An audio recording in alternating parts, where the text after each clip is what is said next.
Hey there, guys. Welcome back to the podcast or the car pod, whichever one it is. Today, what could the practice of adaptive faithfulness look like? That's something we're going to cover in today's podcast about how to achieve our goals with a mindset of flexibility rather than rigidity. So we're going to go through that today. So stay tuned, watch along with us. I'm going to give you a couple of good pointers on how to do this without losing your mind. Right? But if you're new to the podcast, thanks for joining us. If you're watching on YouTube, thank you as well. We've picked up quite a few new subscribes on YouTube, and I'm really thankful for it. We're trying to break into the YouTube market. Is that what it is? A little bit. Or just platform. To be honest with you, I find that people are nicer on YouTube, at least in my opinion, at least in my experience. The war zone of most other platforms in the comments has just gotten old, right? So, but if you're listening to this, thank you so much. Give us a follow, a subscribe, and turn on those automatic downloads. That really just helps us to build our influence, platform, channel, all that, because we're trying to focus on faith and fitness here, and we really want to help people, especially in the nonprofit space. And if you're not in that space or in the church space, totally great. You're welcome, and I believe that the messages will still be very pertinent to your life. But we're really trying to help people in those particular spaces to keep their health, so they can keep doing what they feel like they're called to do. So today I want to talk about the practice of adaptive faithfulness. Now, if you come from a strong Christian background, people are going to be like, no, it's faithfulness. That's not what I mean. I don't mean faithfulness to God. I don't mean faithfulness to your Creator in the form of obedience, reception of grace. I'm not talking that. I'm talking about faithfulness to the goals and disciplines that we as disciples should be following. There is my status as a believer. I am saved by grace and nothing else, not by my works, not by my deeds, anything. How good I am, how bad, nothing. I'm saved by my faith in Jesus Christ. But there are things that believers should be doing that Jesus exemplified and the apostles exemplified in the scriptures, like prayer, fasting, solitude, silence, frugality, generosity. There are things, stewardship, there are things that the disciple used as a discipline to help them get, in a sense, less of themselves and more of God, right? So they subjugated their flesh with practices in order to be able to hear God, to be closer to Him in a sense, right? Because we know that when we get super distracted by the things in our lives, our flesh, our desires, whatever, it does get a little noisy in the old head there. So it's really hard to know, to get close. It's hard to know if you're hearing from the Lord sometimes. But we know that when we take times, we narrow down our voices, we take times to whittle down the will of our flesh in order to pump up the reception of our spirit, where it seems like things are just a little bit clearer. So I want to talk about adaptive faithfulness. Now, the point is that I have my computer here, so if you see me reading this, because this is a part of an article that I wrote on Substack that I would love people to follow. I like to write quite a bit, and it's a discipline that I'm trying to get better at. And I think that it is something that I can hone and get better with and potentially use to help more people in a sense. So it's something that I would like to share with more people, if that's so to speak. But the principle, the core value here and foundation of this particular talk is that physical stewardship and spiritual discipline should be central to our identity as disciples. And as I like to say on this podcast, fit disciples, because this is my podcast, Adam, but it's the Fit Disciples podcast. And the point of that is that, yes, we are fit in body, but we're also fit in the disciplines that are discipleship, right? We are not strangers to fasting. We're not strangers to prayer and Bible reading, scripture memorization. We're not strangers to those things. We are fit in those things. But physical stewardship and the other spiritual disciplines should be central to our identity as fit disciples. These must move from convenient aspirations to commitments we honor when life becomes inconvenient which is most of the time. So the point of the podcast, the point of adaptive faithfulness is how do I take my start-stop discipline of doing the things, prayer, fasting, taking care of my body, dieting, or eating in a way that is conducive to my future thriving, right? Most of us are eating as if we're living on credit and the bill's going to come due and we're going to be living in debt, right? That's how most of us eat. So how do I take these disciplines and these desires that I would like to see in me and make sure that I'm hitting them and regularly connecting with these disciplines without a sense of rigidity and failure or rigidity and black and white thinking? Because that's just going to set you up for failure. So the traditional way people look at this is binary. They look at it in a binary way: success or failure. I did it, I won. I didn't do it, I failed. And we have very strict parameters on what we think maybe fitness looks like or what a diet is supposed to look like. We have very strict parameters on what success looks like in prayer. Success looks like in Bible reading, scripture, maybe fasting. We have these maybe cultural or even environmental, how we grew up, parameters we place on these things, right? And we make it very binary. This is winning, this is losing. I have to pray for an hour or I've failed somehow. Or I got to work out really hard and intense 6 days a week. Otherwise, you're not even fit. Don't even go, right? I deal with clients like this all the time. But the better question, the better way to approach this is, did I find a way to honor this fill in the blank commitment today? So this is more open to possibility, even though there are constraints on my time and abilities right now. So we're looking at this being faithful to my commitments, my core values, and my desires without a mind of rigidity, but rather adaptability so that I can be faithful. Because Jesus never said faithfulness was ticking the boxes so that you feel like you were faithful. He said, be faithful. And he didn't put parameters on that. So problem one is rigid. One problem that I see amongst many people is a rigid mindset, and rigidity prevents people from even starting disciplines, right? Because they come in with this idea that in order to be fit, I have to go to CrossFit, or in order to be fit, I have to be in the gym every day, or in order to be on a diet, I have to eat like a rat, or I have to eat like a mouse, or I've got to eat really small portions. I've got to eat, nothing's going to taste good. Everything. It's overly strict and ascetic when it doesn't have to be that way. So rigid mindsets are usually set high thresholds that kill momentum before it even begins. Perfect conditions. There have to be perfect conditions plus optimal schedules plus unwavering execution. This equals impossible to start, right? A rigid mindset puts up rules and walls that usually are preventative to you starting the practice, and much less executing faithfully for a long period of time. Examples are like somebody who won't pray 5 minutes because they have to or need to pray for an hour. They won't walk because they need to have a gym membership. These people genuinely care, but wait for ideal conditions or circumstances that never arrive because ideal does not exist. A friend of mine said, ideals are great, they just don't live well. They don't live in the flesh real well. A solution could be to accept imperfect and incomplete starts constrained by your current reality. This could be, hey, I've never successfully gone to the gym regularly because I think I need to go to a CrossFit class 6 days a week and I always get hurt. Or I'm just afraid because everybody's got their shirts off, right?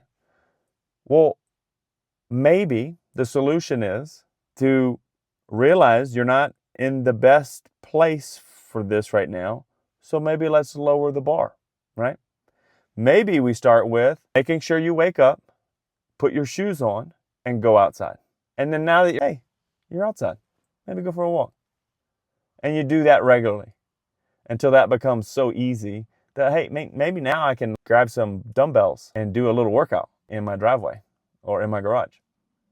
Nothing huge, 15 minutes. And then I do 10 minutes of walking, 15 minutes of lifting weights, right? Really small creates low barriers.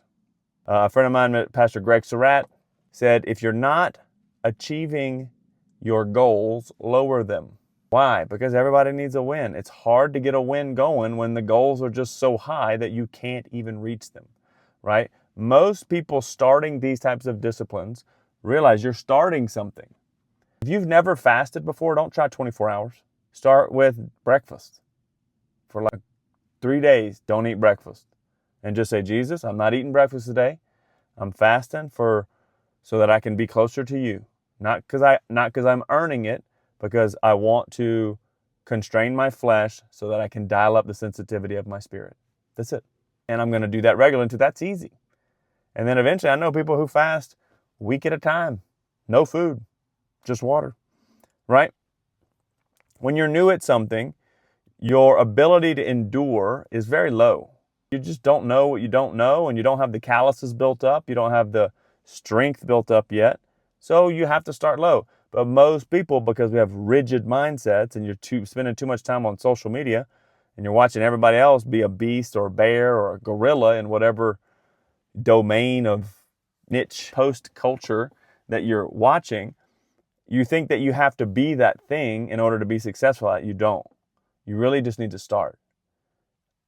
They say if you spend 100 hours a year in any one discipline, that is 18 minutes a day in any one discipline, you will be better than 95% of the other people in that discipline. It's less about intensity and more about consistency. So another thing is, think about this. Many people don't start whatever discipline they're trying to get into because they're, like I said, they think they have to go big. Or in order to see results, it has to be intense or huge. But Zechariah, the book of Zechariah in the Old Testament, chapter 4, verse 10, the prophet tells the people, do not despise the day of small beginnings, because the Lord rejoices that the work goes ahead. The Lord rejoices that the work is moving forward. He's not rejoicing because it's a certain amount of work. He's rejoicing that the work has started. Now, whatever you need to work on, lower the bar, lower your expectations, and enjoy the process. God is happy, especially if you're going to be doing things that are meant to get you closer to the Lord or improve yourself as a father, improve yourself as a mother, things that are going to make you perform better at your job and be faithful, right? Things that are going to help you to be more present for your family, like exercising, losing that weight that you need to lose, or putting on that muscle mass because you're just not strong enough to do the things you used to be able to do, and you've been lying to yourself about it. God's not saying you have to come out the gate swinging. He's saying just get the work started, and the Lord rejoices in those small beginnings. 3 minutes of prayer is a prayer practice. 10 push-ups is training, right? 3 minutes of prayer scattered throughout the day or scattered throughout the week is a prayer practice. Doing push-ups every time you go for a walk. I do that. I've been training for 34 years. I've been lifting weights and training and all this other stuff. And I still go for walks, especially on days when I don't have time to train the way I would like to, the way I've scheduled it. I just say, you know what? Well, today I got to get what I can get. So I'll go for a walk, I'll stop, I'll do some push-ups, I'll do some lunges, and then I'll keep walking. And I'll do that until I'm tired of doing that or until my time runs out. So it's interesting that you can have a practice of being extremely intense, or you can have a practice of, man, I'm just going to fit it in where I can fit it in, and I'm going to be okay with that. So, and I think you have to have both, but we're going to get to that. So when you have, let's say, when you sprinkle your disciplines throughout your day, because your day is usually going to be chaotic. Well, most people's days don't always go the way they would like them to. So plans get busted up, things shift. That's the way it happens. These are not lesser versions. They're the real thing meeting you where you are. They're the real habit meeting the real current reality of your life, right? And isn't that more transformative than having some pie in the sky expectation that you can't meet anyway and therefore will be disappointed by? So adaptive faithfulness is not thinking rigidly. It's thinking with flexibility. It's finding a way to honor the commitment no matter what that might look like, no matter its duration, no matter its intensity. Some days you got intensity, some days you don't. It's fine. But if you honor the commitment, you've checked that box and you've done the thing you're asking God to bless. So what is the actual standard? The actual standard is that movement, exercise exists outside of perfect conditions because the world is all around you. You can walk, you can do whatever. Prayer moments scattered throughout the day of a fractured schedule is still a prayer practice. Doesn't matter if you had an intercessory prayer meeting with anointing oil and the Shekinah glory of the Lord filled your room and you had a new revelation. That's not necessary for you to get closer to the Lord. That's not necessary for your prayer practice to be accepted by the Lord. Stopping every few hours and just saying, Jesus, thank you so much for my life. And maybe one of your kids is on your heart and just taking a moment, pray for that child.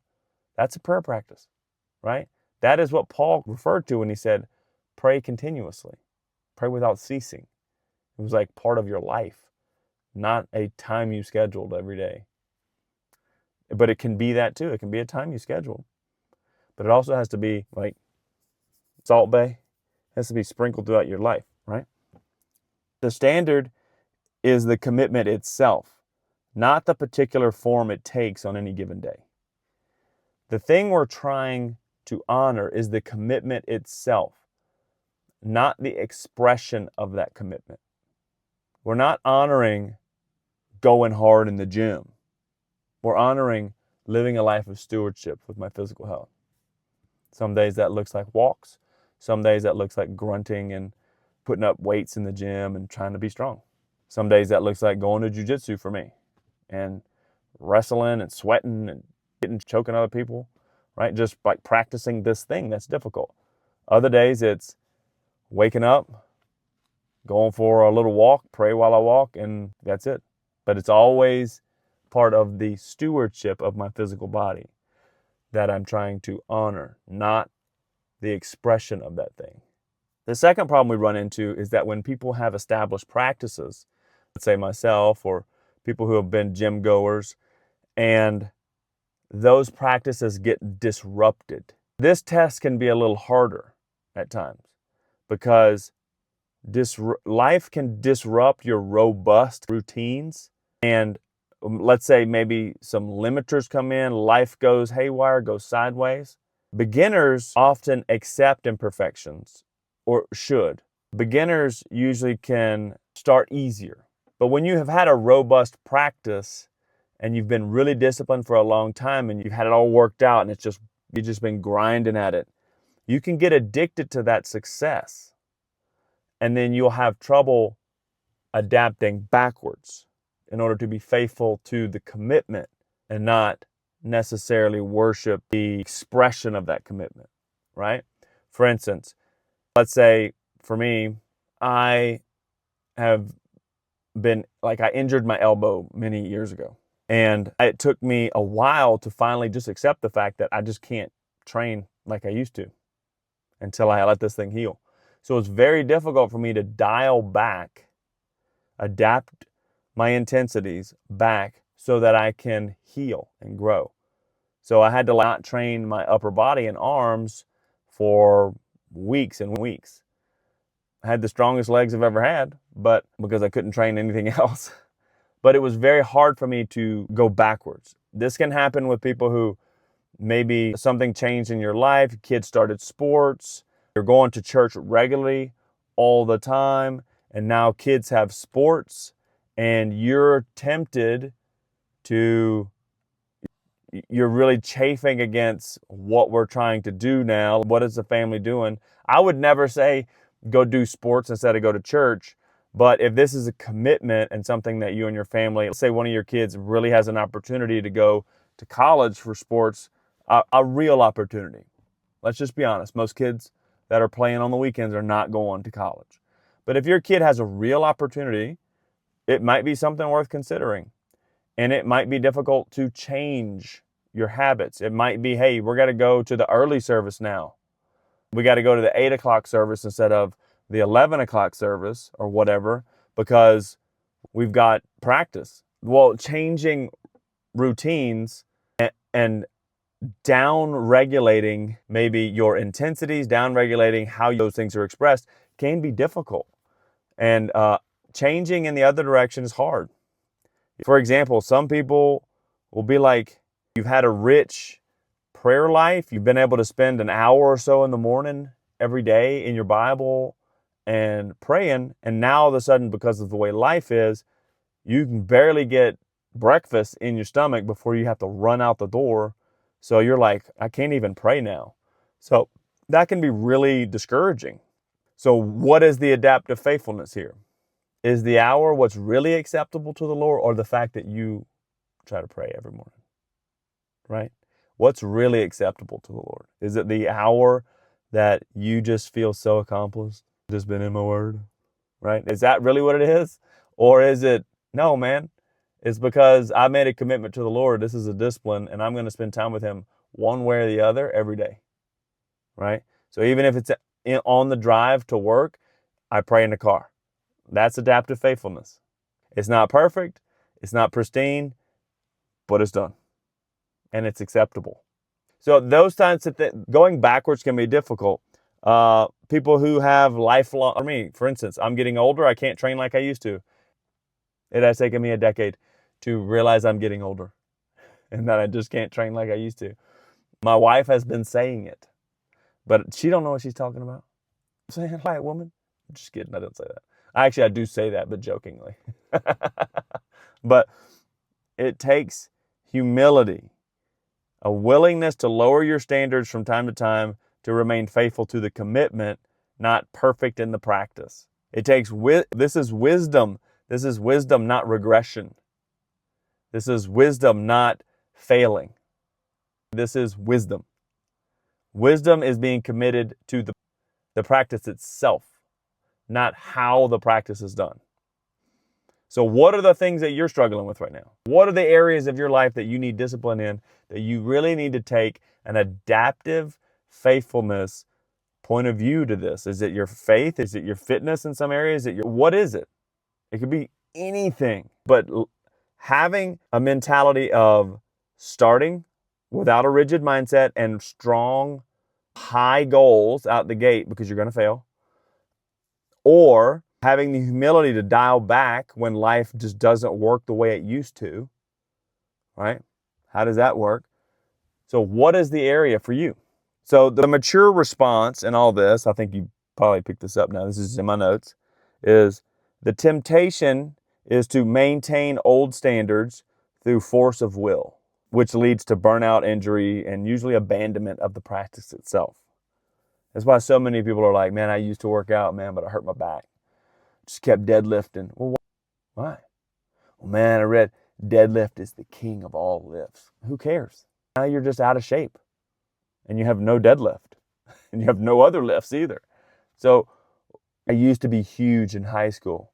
I used to wrestle in high school, and now you do nothing. Why? Well, I just couldn't keep up that intensity. So you don't do anything, right? It's either 0 or 100 mentality. Black and white thinking is literally crippling so many people, even from starting and from continuing. Black and white thinking does not live well. Humans live in the gray. G.K. Chesterton said the same thing. He said, only a madman can live in the black and white because he does not care who it hurts or how it plays out. But humans, real people, live in the gray. We live with questions. We live with confusion. We live with compromises. We live with lackluster performances, but that we got it done, right? That's the gray area, right? It's not perfect, but it is. So a better way to look at this is, what version of this discipline can I sustain right now in my current situation? What kind of diet can I sustain right now in my current situation? What kind of workout plan? What kind of commitment to my health can I sustain right now, right? Not, I'll get to that when life calms down. It ain't never going to calm down. Not if you just keep having kids either. I'm telling you right now.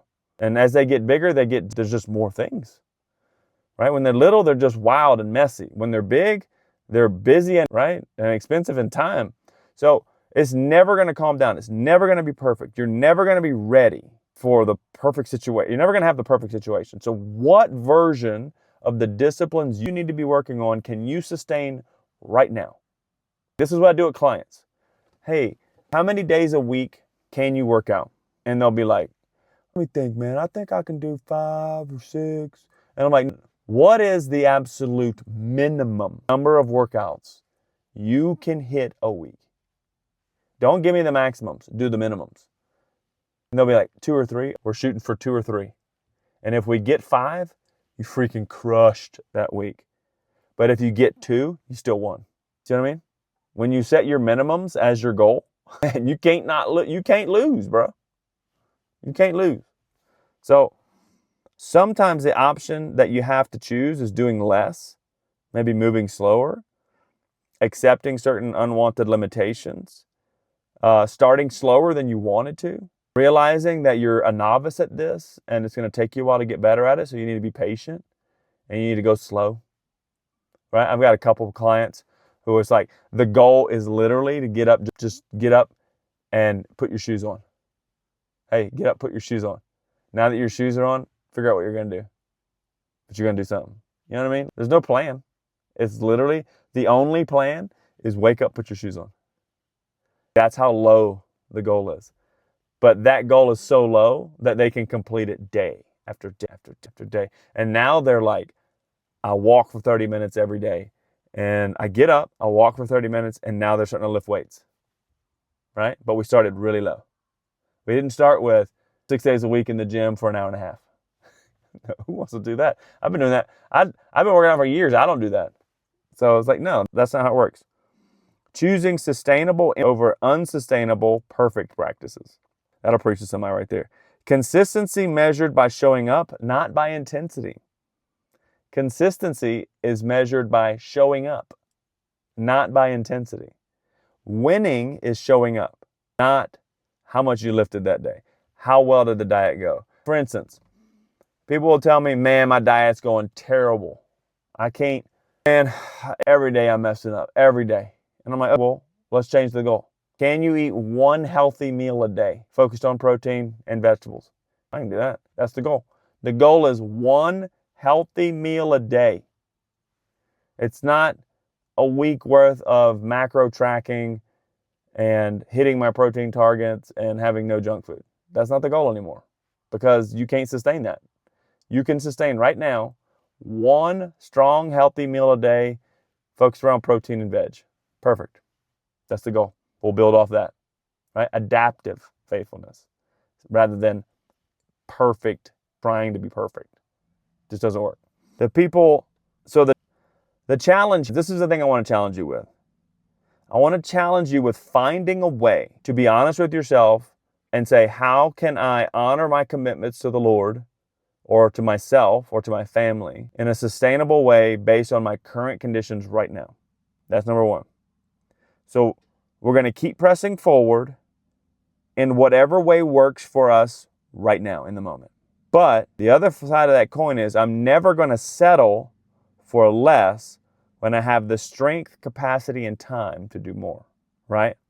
So I'm not going to sell myself short out of laziness and lack of desire, but I will adapt and turn my intensity down or start slower or whatever needs to happen right now based on my current situation. So the goal is, I'm always working to honor. Adaptive faithfulness is finding a way to honor the commitments I've made to the Lord and to myself and to my family in a way that is honoring of the commitment, not how the commitment is expressed. But if I have the power and time to add more intensity to those things, because I will get more out of them, potentially, I will not shrink back from giving that amount of intensity. If I have, for instance, some Saturdays, like my girls are off doing stuff, I'm by myself. I'm going to read for an extra hour or so. I'm going to work out a little bit longer, spend a little more time in the sun. I'm going to work on a couple projects that I've been kind of half piddling with because I just didn't have the time, but I've been trying. I'm going to take the opportunity to add some more effort. And then when Monday comes, it's back to piddling. But I'm going to do that, right? I'm not going to just throw it away because I can't give it 100%. Does that make sense? So the goal with adaptive faithfulness is just finding a way, man, to still be faithful to your commitments in a way that mentally you're okay with. And for instance, if you're a beginner, just not starting too hard. And if you are in a season where you have to dial back, accepting the fact that you have to dial back and being okay with it. It's adaptive. You just have to adapt. The people who are going to last the longest in this fitness game, in this faith game, and all of it are the people who can adapt. Not the people who are the most rigid, hardcore, alpha. That's a bunch of bull crap. Bunch of 19-year-olds finding shooting black and white videos of himself doing push-ups in the rain to some rocky highlight video voiceover and acting like it's hardcore. Hardcore is still sticking to your commitments when everything else in your life is trying to pull you away from it. But you just keep finding a way. Hardcore is when everything you know about the thing you're trying to do is wrong and you dial back, you learn, you adapt, and you still try. Right? That's hardcore, man, because most people fail. The rarest of all human traits is consistency. And if you can find a way to dial things up or down in a way that will allow you to sustain consistently the practice you're trying to get better at in the season you're in, you are going to outlast everybody else. So let me just tell you this. We love you. We appreciate you. We want you to win. We want you to be able to serve God for as long as possible with health, strength, clarity of mind, connection to the Spirit.